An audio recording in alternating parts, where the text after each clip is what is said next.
bienvenidos a Salud para Todo, este espacio en el que nos preocupamos por su bienestar. Complacidísimos de estar en sus hogares. Soy Maya Velosa, gracias por recibirme.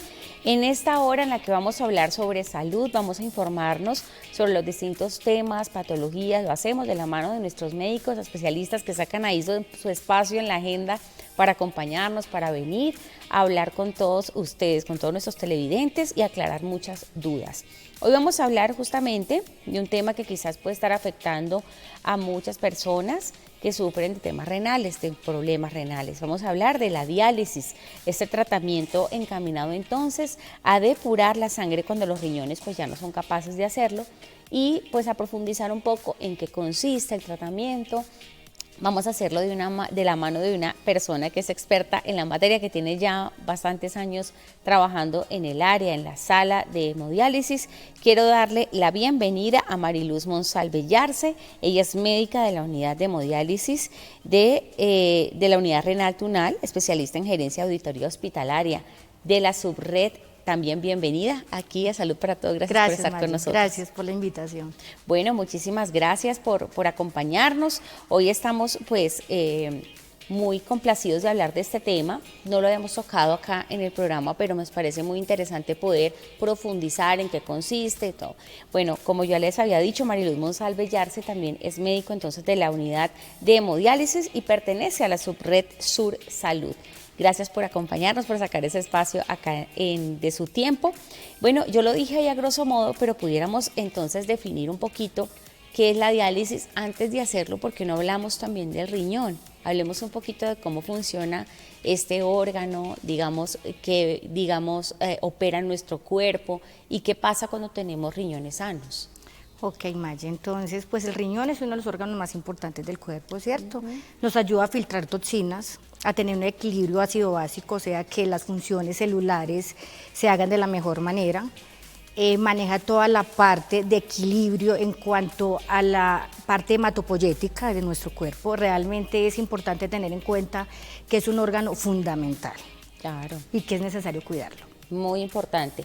¿Qué pasa cuando tenemos problemas en los riñones? Digamos, un riñón que esté en mal estado, que esté funcionando a medias, ¿qué sintomatología empieza a generar en las personas? Digamos, ¿cómo se empieza a manifestar en nuestro cuerpo? ¿Qué es lo que pasa allí? Ok. Uno de los síntomas que podemos ver cuando encontramos una falla a nivel de los riñones es que empezamos a tener edema, o sea, se acumula líquidos en nuestro cuerpo. Empezamos a disminuir la diuresis, o sea, la orina ya no es tan abundante. Nos sentimos cansados, nos sentimos como desgastados. Cuando hacemos una serie de paraclínicos encontramos pues que ya hay un daño a nivel de ciertos exámenes. La hemoglobina que nos dice cómo está la parte sanguínea empieza a bajar. Entonces es una serie de sintomatología que a veces es muy inespecífica y que cuando se consulta a veces es muy difícil de detectar. ¿Por qué? Digamos, si la persona llega de pronto con algún síntoma, cuando ustedes dicen, esta persona es susceptible de estos exámenes, porque nos está dando a sospechar que puede estar teniendo problemas renales. Ok, entonces ahí vamos ahí como en la parte médica a hacer un buen interrogatorio, ¿cierto? Eso tiene que ver mucho con la historia clínica. Entonces empezamos a hablar de antecedentes, miramos la sintomatología, hacemos la toma de signos vitales, los comparamos con los exámenes de laboratorio y con todo esto podemos llegar a un diagnóstico, ¿cierto? Okay.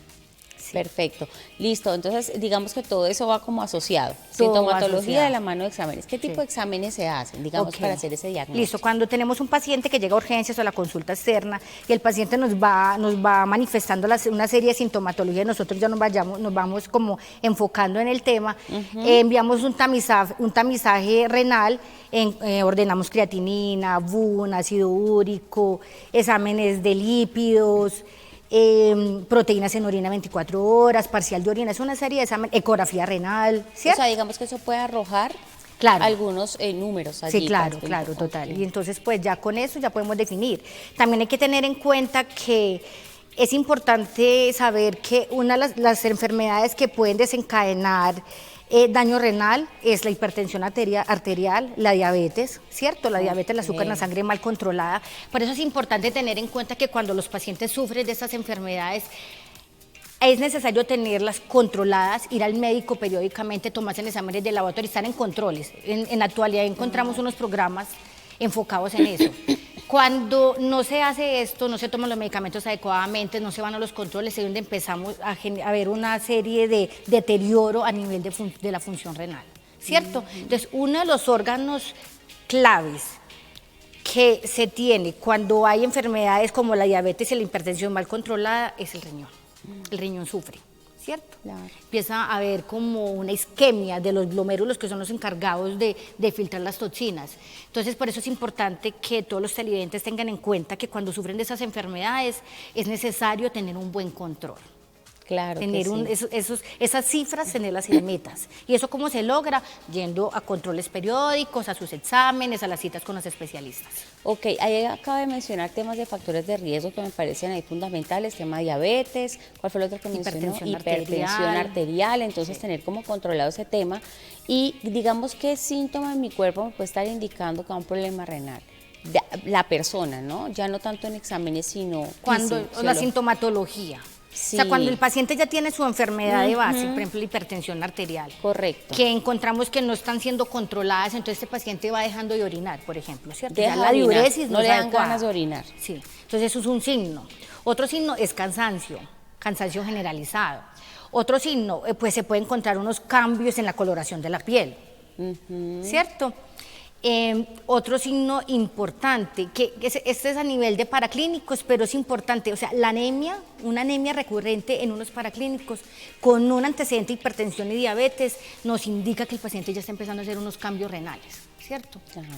Entonces es importante tener en cuenta todo este tipo de cosas. Para tener riñones sanos, siempre se nos ha dicho el tema del agua, ¿qué tan importante es hidratarse? Okay. Hablemos de eso porque mucha gente no tiene en cuenta. Antes de empezar a hablar del tema de la diálisis, que ya lo vamos a profundizar, en el tema del riñón sano, ¿qué tan importante es tener una hidratación correcta? Es fundamental. Es fundamental, sabemos que más o menos el 70 al 80% de nuestro cuerpo está basado en agua. Entonces, para que nuestro cuerpo cumpla con sus funciones adecuadamente, es necesario consumir más o menos de 1,5 litros a 2 litros de agua al día, ¿cierto? En un paciente sano. Ya cuando hay antecedentes de alguna enfermedad, pues lógicamente ya nosotros como médicos definimos la cantidad, ¿cierto? Dependiendo de una serie de cifras, ¿cierto? Okay. Pero sí es necesario el consumo de 1,5 litros a 2 litros de agua al día. Perfecto. Adicional al tema de factores de riesgo que ya lo mencionaste, ¿qué papel juega el tema genético? Es decir, si una persona tiene antecedentes de una persona que ha fallecido por problemas renales o ha tenido enfermedades renales, el abuelo, el papá, ¿podría tener predisposición de tener un problema renal? Okay, ¿Qué dice la literatura ahí? Ok, sí, eso es importantísimo. Hay unas enfermedades que son hereditarias que generan enfermedad renal en estadios avanzados. Entonces, cuando, por ejemplo, una de esas enfermedades es el síndrome ovario poliquístico, ¿cierto? Entonces, cuando llegan esos pacientes con una serie de sintomatologías como lo que yo ya se expresé, y empezamos a mandar, por ejemplo, una ecografía de vías urinarias, encontramos ya unos nódulos a nivel renal, ¿cierto? Sí. Entonces, pues definimos, listo, este paciente puede ser que tenga un componente hereditario. Entonces lo mandamos a genetista y empezamos a hacer una serie de estudios y vamos de la mano la parte de nefrología y la parte genética y ahí definimos entonces en qué estadio está y si es necesario entrar a terapia de diálisis o se puede manejar con tratamiento conservador. Perfecto. ¿Infecciones urinarias también pueden ser? Claro, infecciones urinarias recurrentes, van dejando unas cicatrices a nivel renal y esto nos va generando un daño de los glomérulos y esto va entonces empeorando esa función renal, deteriorando la función renal y si no se controla a tiempo, pues llega el paciente a diálisis. Sobre todo en el caso de las mujeres, que hay muchas mujeres que sufren de infecciones urinarias con frecuencia y tienen este problema pues muy arraigado, sobre todo antes del periodo, en esos momentos. ¿Ocurre más en mujeres, digamos? Las infecciones urinarias son más dadas en mujeres, en un porcentaje elevado. Lógicamente, pues en los hombres también por otras características también las presentan. Pero entonces es importante como resaltar que esos pacientes que tienen esas infecciones urinarias es necesario consultar oportunamente al médico, ¿cierto?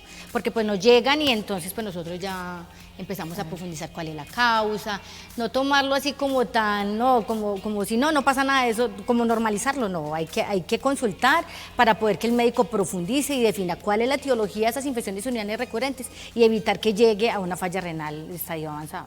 Claro, ¿cuál es la prevalencia, digamos, de las enfermedades renales, por lo menos aquí en Colombia, en nuestro país, en nuestra ciudad? No sé, ¿cómo estamos con la prevalencia de eso? ¿Le pasa más a hombres y a mujeres o es Bueno, esa pregunta es importante. En esta actualidad, en nuestra actualidad, nos hemos aumentado significativamente en cuanto al diagnóstico de las enfermedades renales, ¿cierto? Sí. Es más dada en sexo masculino.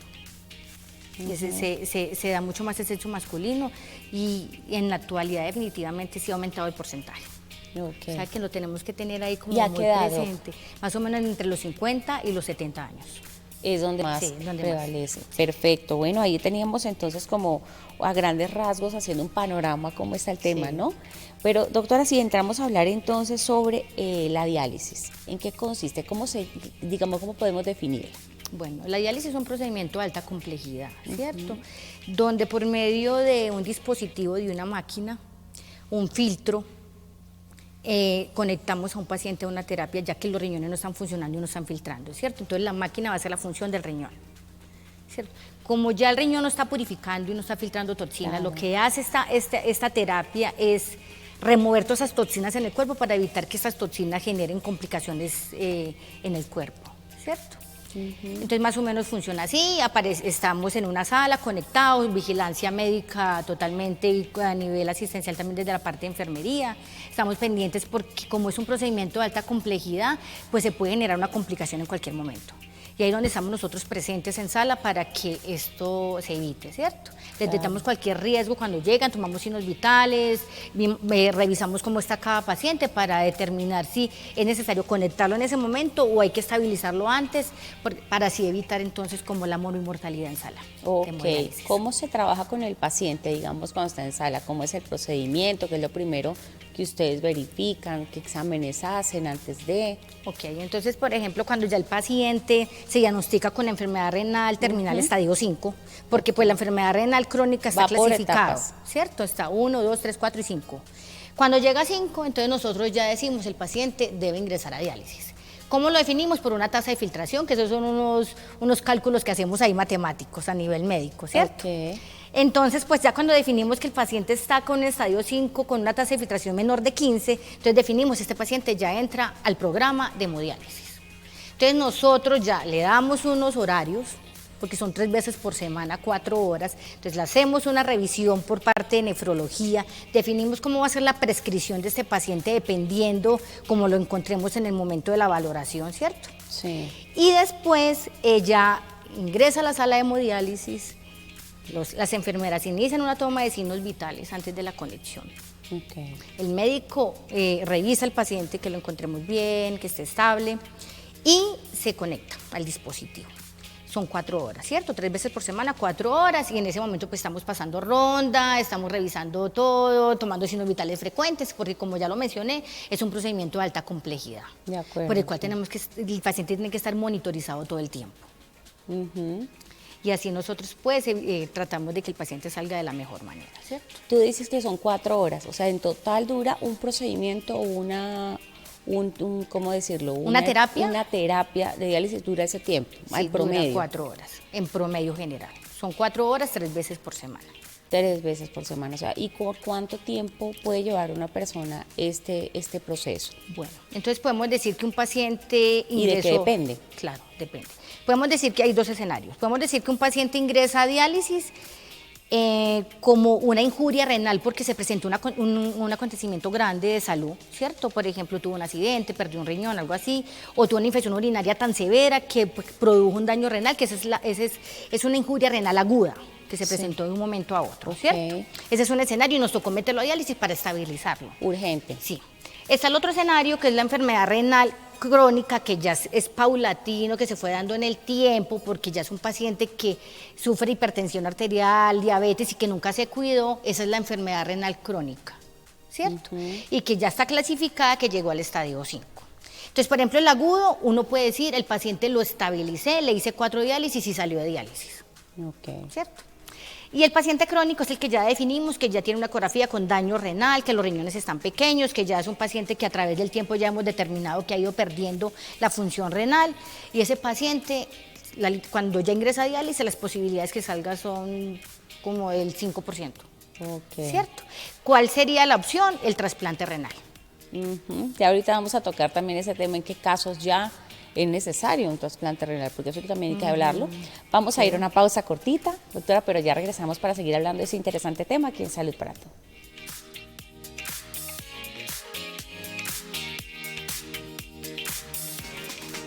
Y continuamos en Salud para Todo. Hoy estamos hablando sobre la diálisis. Estamos en compañía de Mariluz Monsalve Yarse, quien es médico de la unidad de hemodiálisis de la unidad renal Tunal, especialista en gerencia, auditoría hospitalaria y pertenece a la subred Salud Sur. Bienvenida, gracias por estar con nosotros. Gracias, María. Y bueno, continuamos hablando de este tema.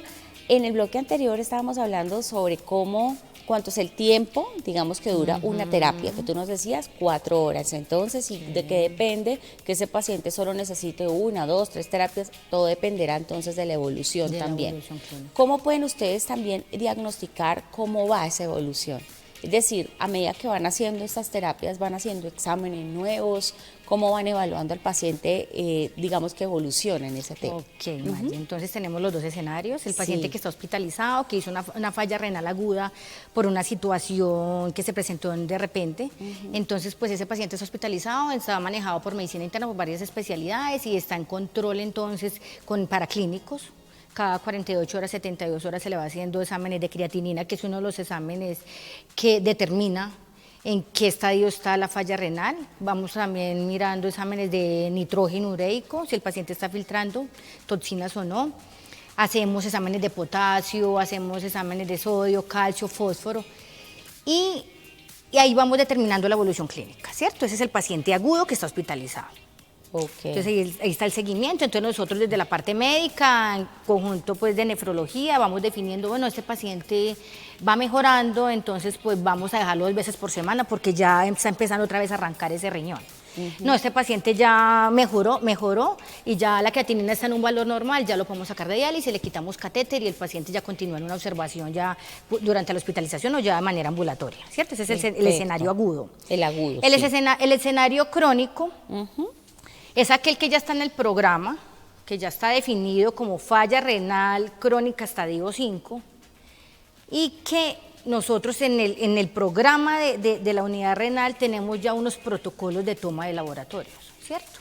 Entonces más o menos cada mes estamos tomando unos paraclínicos y pasamos una ronda médica multidisciplinaria para ir definiendo con cada paciente cómo va la evolución y que la prescripción de la hemodiálisis sea la adecuada para ese paciente, ¿cierto? Perfecto. Entonces así funciona el paciente crónico.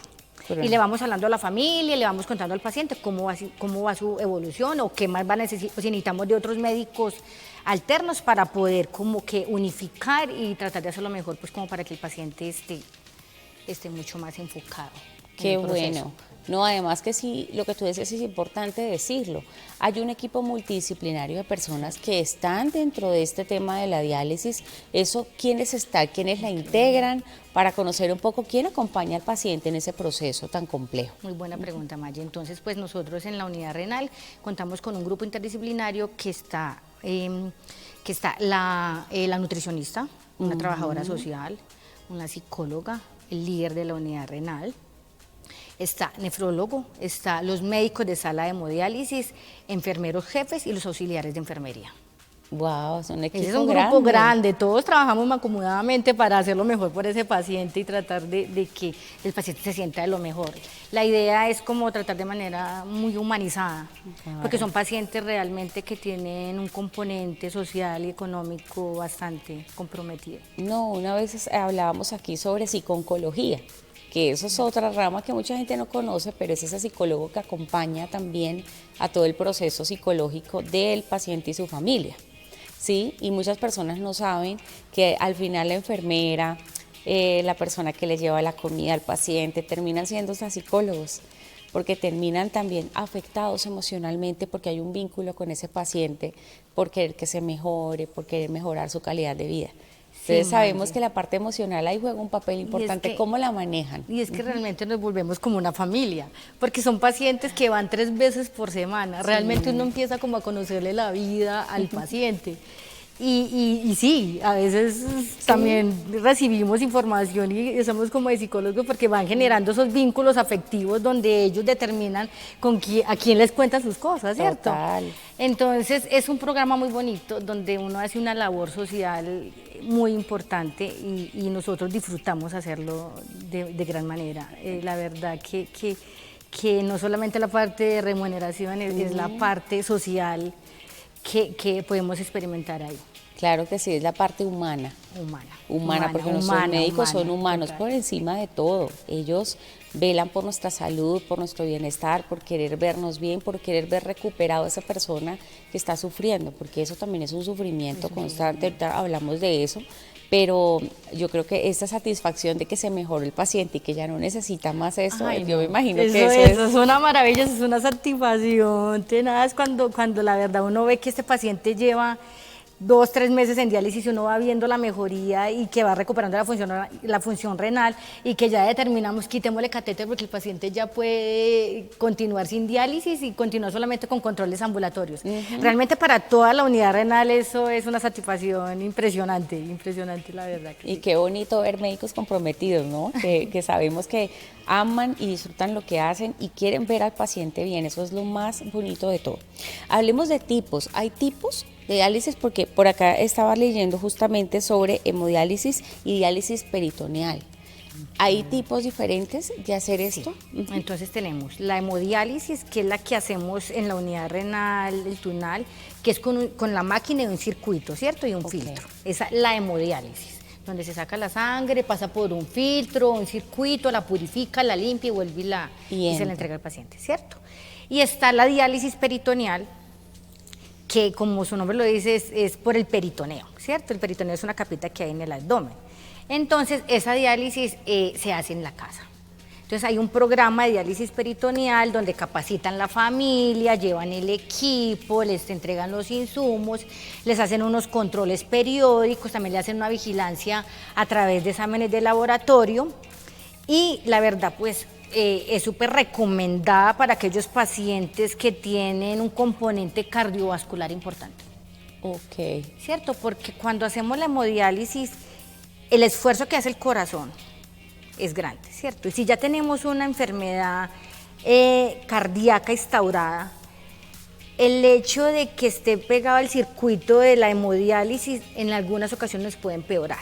Entonces aquí entramos la parte médica y todo el grupo interdisciplinario para definir cuál paciente se beneficia de hemodiálisis y cuál paciente se beneficia de diálisis peritoneal. Determinar a qué va cada cosa. Sí, sí, dependiendo de la condición clínica y social también del paciente. Es decir, que en medio de un proceso de diálisis se pueden exacerbar quizás otras enfermedades adicionales. Hablemos un poco de eso. También puede pasar, como el tema cardiovascular. Como el tema cardiovascular. Entonces, ahí es donde podemos hablar de las complicaciones intradiálisis, ¿cierto? Entonces, y ahí entramos la parte médica y todo el grupo pues asistencial que estamos en sala tratando de evitar esas complicaciones en terapia. ¿Cuáles pueden ser esas complicaciones? Entonces, por ejemplo, una de las complicaciones más frecuentes en diálisis son hipotensiones severas. Entonces, por ejemplo, el paciente llegó bien de la tensión arterial y está conectado a la terapia, hace una hipotensión severa y el paciente puede perder el conocimiento por eso, ¿cierto? Entonces, por eso está la vigilancia periódica de signos vitales para cuando uno va a ir detectando los cambios. Y así, cuando ya empieza a haber un descenso, uno ya toma decisiones en el momento. Claro. ¿Cierto? Esa es una de las complicaciones intradiálisis. Es un tema que manejamos nosotros desde la parte médica. Y está también, por ejemplo, la hipertensión, una emergencia hipertensiva. ¿Cierto? Que se le sube la tensión de manera... abrupta. Sí, abrupta. Y puede hacer un evento, un infarto en la diálisis, puede hacer un evento cerebrovascular, ¿cierto? O puede fallecer en la terapia. ¿Cierto? Esas como las complicaciones más que se presentan más seguido durante la terapia. Ok, cuando ustedes hacen esos exámenes previos, antes de iniciar la terapia, y determinan, por ejemplo, que este paciente tiene la presión alta, ¿ustedes cuándo dicen, no, es apto hoy para hacer esto? No es apto hoy, sí, en el momento. Hoy. Entonces, por eso es que cuando llega el paciente a la sala de hemodiálisis, el paciente se le toma los signos vitales antes de conectar, ¿cierto? Si el paciente está con la tensión supremamente elevada, uno ya determina según el examen físico, no, es que este paciente no orina, está sobrecargado de agua y lo que lo va a mejorar esa tensión es sacarle ese líquido que tiene, ¿cierto? Sí. Entonces uno dice, bueno, vamos a conectarlo, vamos dejando monitorizado, vamos sacando ese líquido que está acumulado y eso nos puede ir mejorando. Entonces, pues ya durante esa monitorización, si uno ve que va bajando, uno dice, no, este paciente se le subió la tensión es porque está con mucho líquido en el cuerpo, porque a veces algunos pacientes no orinan. Entonces, todo lo que se toman se acumulan. ¿Y qué hace? Pues se aumenta el gasto cardíaco, aumenta el esfuerzo cardíaco y aumenta la tensión arterial como mecanismo de defensa. Entonces, mira que es fundamental tener claro la importancia del médico en sala de hemodiálisis para poder detectar a tiempo esto y evitar una complicación. ¿Cierto? Y además todo el equipo que dijiste. Claro, no, el equipo de enfermería que es un apoyo impresionante, o sea, ellos están tomando signos vitales y informándole al médico, doctor, esto y esto, para nosotros es la mano derecha, o sea, es clave en todo ese proceso. Y cuando se hace en casa, ¿hay complicaciones, por ejemplo, allí? Bueno, realmente las complicaciones de la diálisis peritoneal son menos. Ok. Sí. Por eso hay un programa donde capacitan el familiar para detectar qué riesgo hay. Generalmente lo que se presenta es una infección de catéter, de pronto por las técnicas de asepsia no sean las adecuadas, pero está demostrado que la diálisis peritoneal tiene menos complicaciones que la hemodiálisis. Perfecto. Y en casa, digamos, ¿qué recomendaciones son importantes para las familias tener en cuenta cuando ayudan a este paciente en esas terapias y cuánto dura en casa? En la diálisis peritoneal. Bueno, pues es dependiendo. Se hace una valoración clínica y se determina cuántas horas necesita el paciente. Ese es diferente como a la hemodiálisis, que ya está más estipulado. Ahí lo determinamos por una serie de cálculos que hacemos. Y pues se le indica a los familiares, bueno, hay que conectarlo también a un circuito, el lavado de manos, el cuarto tiene que estar muy limpio, pues el paciente no puede tener contacto con pacientes que estén infectados, con infecciones respiratorias, además que ellos tienen unos controles también, ellos van cada mes a un control del programa de diálisis peritoneal y ellos van tomando sus paraclínicos y le van reforzando en educación, por ejemplo. Ok, van teniendo como una capacitación constante y van contando también qué inconvenientes puedan tener en casa para resolver. Sí. Hablando de efectos de pronto que pueda sentir el paciente que está en este tipo de terapias, dolor, porque si es frecuente, cómo es dolorosa, qué pueden experimentar ellos como un efecto secundario allí. Bueno, realmente la hemodiálisis no duele. No duele. Ellos generalmente es que se le puede exacerbar algunas enfermedades de base que tengan. Por ejemplo, podemos hablar de la neuropatía diabética, ¿cierto? Los pacientes diabéticos hacen neuropatías. Entonces, cuando están conectados a la diálisis, en algunos momentos se exacerban. Entonces, pues ahí es donde entramos nosotros los médicos, le mandamos analgesia, esto y que ellos se van controlando y van tolerando la terapia. Pero en sí la hemodiálisis no presenta ningún dolor.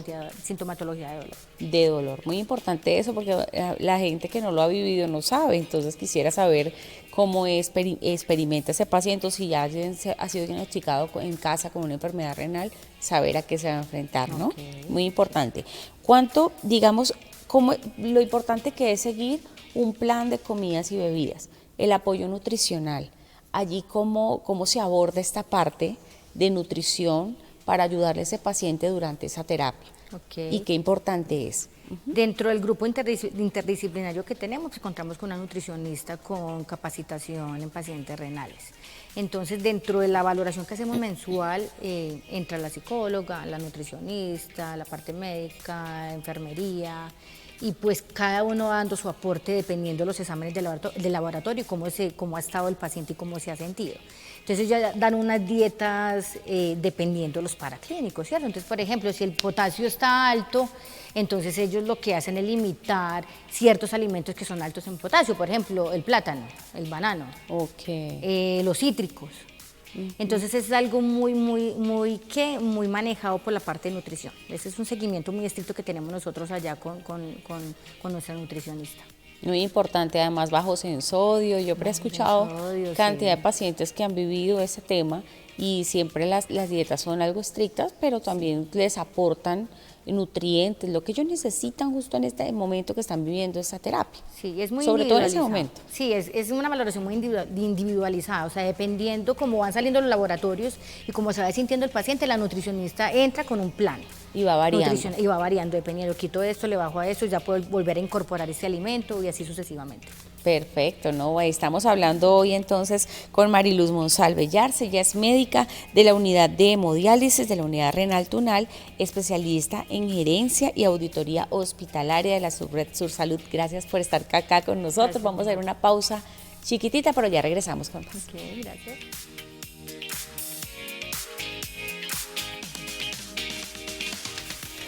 Continuamos en Salud para Todo. Gracias por estar con nosotros. Quiero invitarlos a que ingresen a www.teleamiga.tv porque ahí puede seguir nuestra señal en vivo, encontrar contenido de nuestra programación.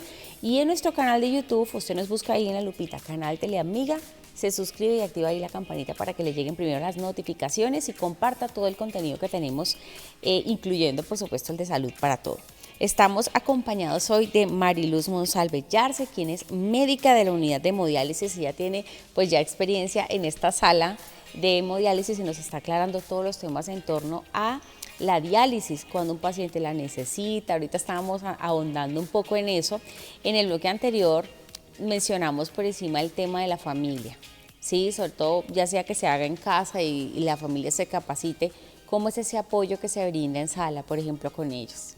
Ok, mi Maye. Realmente cuando un paciente entra a diálisis, el componente familiar también se ve muy afectado, ¿cierto? Eso lo hemos vivido a través del tiempo. Se genera, quizá podemos decir, un caos familiar, porque sabemos que el paciente que está en terapia de reemplazo renal, como es una terapia de alta complejidad, es un paciente que en cualquier momento puede fallecer, ¿cierto? Claro. Por eso se llama enfermedad renal terminal. Entonces, pues ahí nosotros por eso contamos con un grupo interdisciplinario que entre ellos hace parte de psicología, trabajo social, ¿cierto? Ya mencioné entonces la parte de nefrología, los médicos de sala, enfermería, el líder de la unidad renal. Y lo que hacemos nosotros para poder involucrar a la familia en este proceso es que hacemos unas reuniones mensuales, cada 2 meses, dependiendo el riesgo que tenga cada paciente. Nos reunimos el grupo con el familiar o los familiares, les explicamos cómo ha sido la evolución clínica durante el proceso de la terapia, qué hay que reforzar, hacemos conciliación medicamentosa, cogemos la fórmula médica, definimos si se le está dando el medicamento adecuadamente, les explicamos nuevamente los riesgos, definimos ya psicología entra y trabajo social, reforzar, ¿cierto? Entonces es importante mencionar que involucramos a la familia en todo este proceso y que tenemos un grupo interdisciplinario que apoya y que estamos ahí para resolver cualquier duda o apoyarlos en lo que necesiten. No, además que debe ser súper complicado de pronto estar allí viendo que mi papá o mi abuelita o mi abuelito está padeciendo este problema de salud y que es una complicación porque tú lo acabas de decir, es de alta complejidad y hay que tener eso claro. Entonces decirle eso a la familia a veces puede asustar un poco, ¿no? La verdad, entonces hay que tener ese tacto allí para poderlo hacer. Sí, y ahí tenemos la psicóloga y la trabajadora social que son expertas pues y están súper capacitadas en manejar este tema. Ok, y se convierten ya en una familia más grande. Sí, es porque ya familia... conocen a toda la familia del paciente. Sí. Bueno, quiero hablar un poquito sobre, digamos, cómo cambia de pronto el estilo de vida del paciente que está en estas terapias, ¿no? Su estilo de vida cambia, de pronto su necesidad de hacer, de pronto para hacer ejercicio, para hacer ciertas actividades, ¿tiene algunas restricciones? ¿Cómo se modifica su entorno cuando está en esas terapias? Sí, Maya, esta pregunta es muy interesante porque realmente hay unos cambios importantes. Cuando el paciente ya está en terapia de reemplazo renal, ya hay mucha limitación en ciertas cosas, por ejemplo, en la alimentación. Ellos ya no pueden comer lo que quieren. Restricción hídrica, por ejemplo. Claro. Dependiendo la diuresis y el cálculo que hagamos nosotros, médicamente definimos si usted solamente puede tomar 1 litro en 24 horas. Solamente puede tomar 800 mililitros con sopas y sobremesa, ¿cierto? Porque eso también lleva líquido. Pues claro, no porque eso también lleva, sí, claro, y ciertos alimentos, el arroz, eso también genera en el metabolismo líquido. Por ejemplo, café. Que a muchos adultos les gusta el café. Sí. Entonces realmente ahí es donde nosotros empezamos a hacer esos cambios y eso impacta realmente emocional y psicológicamente al paciente y pues ahí es donde entra la psicóloga, que ellos empiecen como a hacer introspección poco a poco e ir adaptándose a esos cambios. Hemos observado a través de la historia, a través del tiempo, pues que ya se llevan muchos años en esto, pues que hay pacientes que le cuesta hacer introspección, no asimilan el proceso, y hemos detectado que son pacientes que se complican más fácil. Claro. Ya tenemos muchas maneras de tratar de impactar en esto, pero a veces es más difícil lograrlo, es difícil lograrlo, entonces es un reto para nosotros, es un reto para nosotros, estamos trabajando mucho en eso, psicología, trabajo social, todo el grupo, en tratar de detectar ese tipo de pacientes que se les hace más difícil entenderlo, introyectarlo y generar unos planes para poder que ellos se vayan como adaptando más a esos cambios. Y retomando pues esto, lo de la nutrición, el ejercicio pues ya hay unas limitaciones. Eso iba a preguntar, ¿qué limitaciones hay en el tema de actividad física? Hay una limitación inicialmente, también hay que mirar pues un componente cardíaco, ¿cierto? Si un paciente tiene una cardiopatía, pues para él, ya uno no le va a decir te puede ir a trotar, no, ya no. Va y salga, camine, según la tolerancia, ¿cierto? Entonces es un componente como multifactorial que uno va determinando dependiendo de la condición clínica de cada paciente.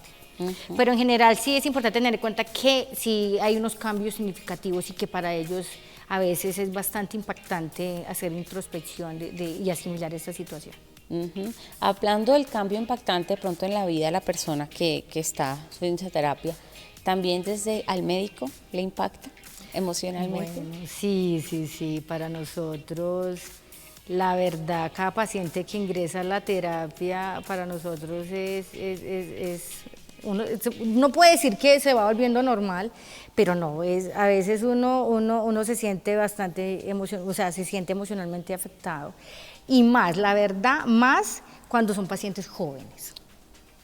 ¿En esto ha pasado con la diálisis? Sí. ¿Ahí cómo se aborda ese tema? Por ejemplo, generalmente los pacientes que llegan a diálisis jóvenes, más o menos entre los... Jóvenes sí. Nosotros desde la unidad renal podemos decir pacientes que hemos tenido pacientes desde los 23, 40 años, 25, muy ¿cierto? Joven, uno en esos pacientes, pues uno aborda y determina si tiene un componente hereditario, ¿cierto? Porque uno dice, claro, ¿cómo así? Con un paciente de 23 años, que no es diabético, ni hipertenso, me está entrando a diálisis. Y ahí es donde nosotros se nos prende el bombillo, tenemos que investigar qué pasó acá, ¿cierto? Y empezamos ahí a trabajar mancomunadamente con el genetista y definir, mandamos unos exámenes de genética y todo eso, y determinamos qué pudo haber sido lo que le generó ese daño renal. Pero hablando de la edad como tal, para ellos es muy difícil porque imagínate un paciente que está joven, con ganas de comerse el mundo y empezar a hacer unos cambios de vida, yendo 3 veces por semana a una terapia, no es fácil. Y para nosotros, pues, que ya conocemos todo el proceso, pues también nos impacta. Pero bueno, ahí estamos todos como unidos y trabajando de la mano para tratar de que ellos vayan haciendo, pues, como asimilando la situación. Y lo hemos logrado realmente, lo hemos logrado, tenemos pacientes de 25, 27 años que ya asimilan, están estables, están en este proceso de trasplante y ahí vamos muy bien, gracias a Dios con ellos. Sí, claro, debe ser mucho más impactante el tema de una persona joven, ¿no? Claro. Que esté atravesando por este tema y que tenga que someterse a esas terapias complejas, pero bueno, si se sale adelante, eso es lo más importante. ¿El peso también puede cambiar durante estas terapias? ¿El peso? El peso sí, del paciente. Claro, sí, el peso cambia. Cuando es un paciente que sufre enfermedad renal crónica, tiene un desgaste calórico inicialmente muy alto. Acelerado. Entonces ellos empiezan a bajar de peso. Entonces ahí es donde entra la nutricionista, a mandar suplementos nutricionales, a tratar de compensar, a definir la dieta, mejorar la ingesta de proteínas. Ahí ella trata como de compensar esa situación. Y cuando hablamos de peso, por ejemplo, en sala de hemodiálisis, nosotros tenemos, me imagino que ya, vamos a profundizar en esto.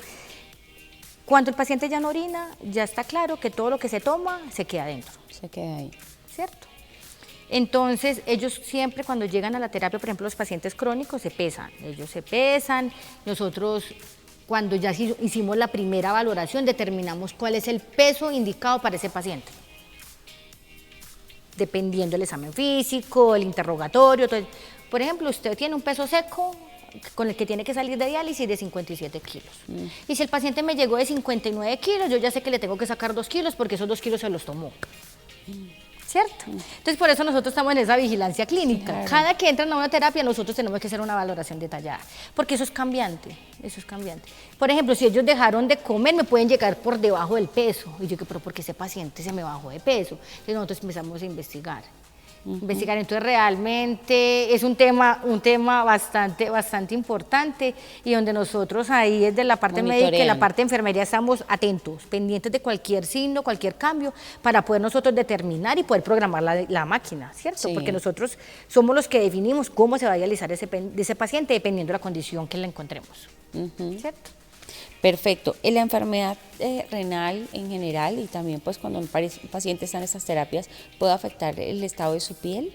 ¿La piel se puede ver ahí afectada? Sí, claro, ellos van generando como un cambio marrón, ¿cierto? Pero eso es todo a nivel, por todos los cambios de toxinas, sí. ¿Cierto? Por ese proceso inflamatorio. Claro. Entonces sí, generalmente uno identifica y evidencia cuando un paciente tiene una enfermedad renal crónica en el color. Es un color marrón muy característico y eso lo explica en la literatura. ¿Y el mal aliento? Bueno, sí, ese aliento urémico que nosotros lo llamamos médicamente, pues nosotros generalmente lo determinamos, es cuando el paciente, uno dice, el paciente le falta más horas de diálisis o el paciente no está asistiendo a diálisis, mejor dicho, cuando el paciente no está siendo bien dializado. Es un factor determinante ahí para ir el paciente midiendo. Está subdializado, decimos nosotros. Entonces es un signo que nosotros determinamos y nosotros ya decimos, bueno, hay que hacer unos cambios en la terapia. Perfecto, estamos con Mariluz Monsalve Yarse, médica de la unidad de hemodiálisis, también pertenece a la subred de salud. Vamos a ir a una pausa, ya regresamos para seguir hablando y cerrando este tema tan importante, la diálisis, aquí en Salud para Todos.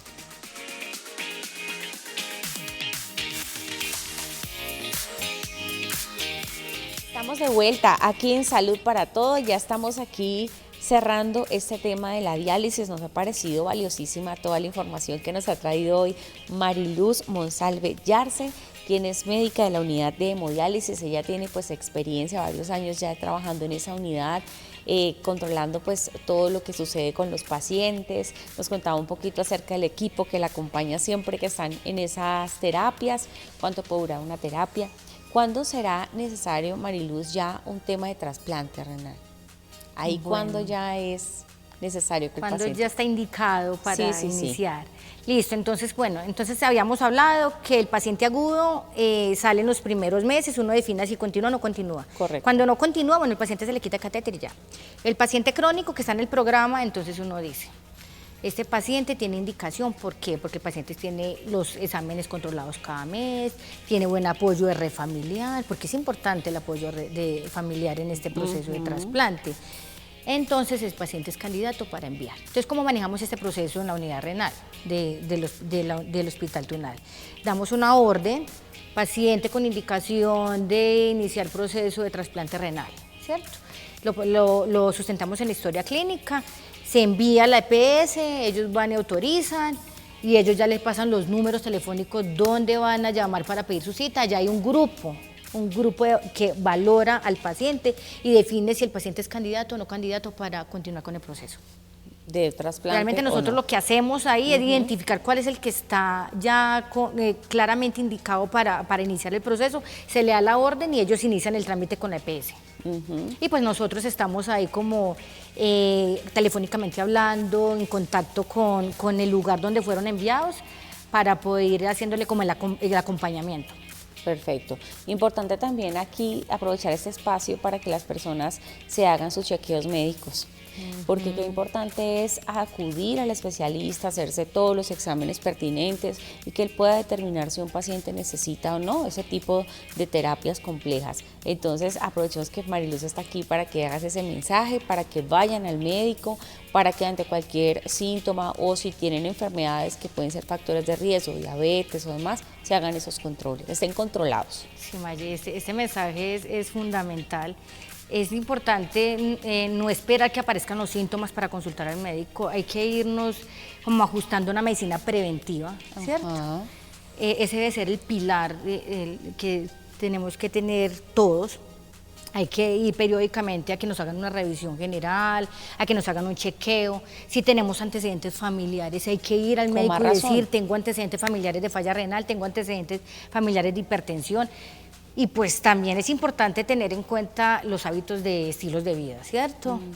Y no he mencionado esto que es tan fundamental, que es una de las enfermedades que está invadiendo ahorita la actualidad, que es la obesidad, ¿cierto?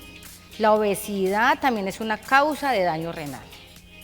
Y es un factor de riesgo para generar hipertensión arterial y diabetes. Entonces es necesario hacer conciencia de esta situación, tener en cuenta los cambios de estilo de vida, tener un peso controlado, ir periódicamente al médico. Ante cualquier factor de riesgo no hay que normalizar los síntomas, hay que consultar donde el especialista para que ellos determinen y hagan unos exámenes profundos y determinar qué tiene el paciente, ¿cierto? Claro. Entonces es el mensaje, la medicina preventiva, estilos de vida saludables.